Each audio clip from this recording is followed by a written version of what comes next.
On se trouve sur Crozon, la presqu'île de Crozon, en Bretagne, fin 2020. C'est le matin, très tôt, il fait pas beau, et elle voit quelque chose qui évolue devant elle, alors qu'elle circule en véhicule, qui est caché par une futée d'arbres, là, et ensuite, ça va se dégager pour mettre en évidence 3 rectangles d'une couleur orangée très vif, qui évoluent et qui la précèdent. Ces formes-là, à un moment donné, vont s'arrêter, elle va elle-même s'arrêter pour les contempler un petit moment. L'observation a duré une petite minute, et ensuite, selon le déroulé de la reconstitution qui est là, parce qu'on voit que la caméra est sur la portière, c'est pas du tout ce que la personne a vu, elle l'a vu à travers sa vitre et à travers son pare-brise. Ces formes-là, ces trois rectangles lumineux, on va les qualifier comme ça, se sont évaporés en rebondissant dans le paysage. C'est la façon dont elle l'a dit. Et donc on nous a confié tout ça, on a cru ce qu'elle nous a dit déjà, et on a fait une enquête à distance d'abord, donc en vérifiant la situation aéronautique, astronautique, météorologique, ornithologique, tout on passe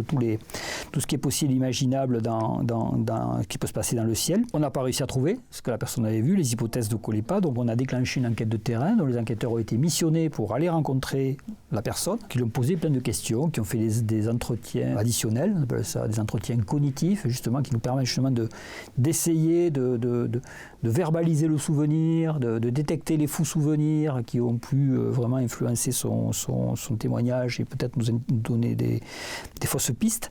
Alors, face à face.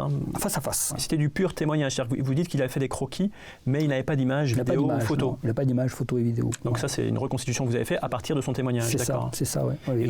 Et qu'il a validé. D'accord. Et lui, il l'a vu. Il a, donc effectivement, 3 carrés orange, si je résume à gros traits, qui finissent par disparaître. Qu'est-ce que vous en pensez du coup quand il vous dit ça? Comment vous arrivez à la conclusion que vous ne savez pas? On déroule la méthodologie. Donc je vous dis la situation, voilà, tout ce qui peut se passer dans le ciel, aussi bien dans le ciel que dans l'espace, les conditions météo extrêmes. Ensuite, on analyse l'environnement, bien sûr.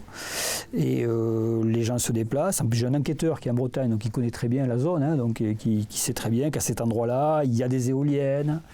Il y a un parc d'éoliennes, il y a un sémaphore, il y a qui travaille avec des drones pour faire de la surveillance, il y a une base militaire qui n'est pas très loin aussi, qui peut ça fait quand même beaucoup de choses. Beaucoup de choses. Tous ces gens-là ont été interrogés. D'accord. Et ont voulu bien répondre en disant non, ça c'est pas nous, ça c'est pas nous. En fait, je simplifie. Oui. Donc après avoir travaillé sur toutes ces hypothèses, il n'y en a aucune qui colle vraiment avec ce que la personne a vu. Donc on n'a pas réussi à réduire l'étrangeté. Et dans le diagramme étrangeté consistant dont je vous ai parlé, l'étrangeté résiduelle est restée très très très importante, qui nous a conduit à classer le cas non expliqué, non identifié.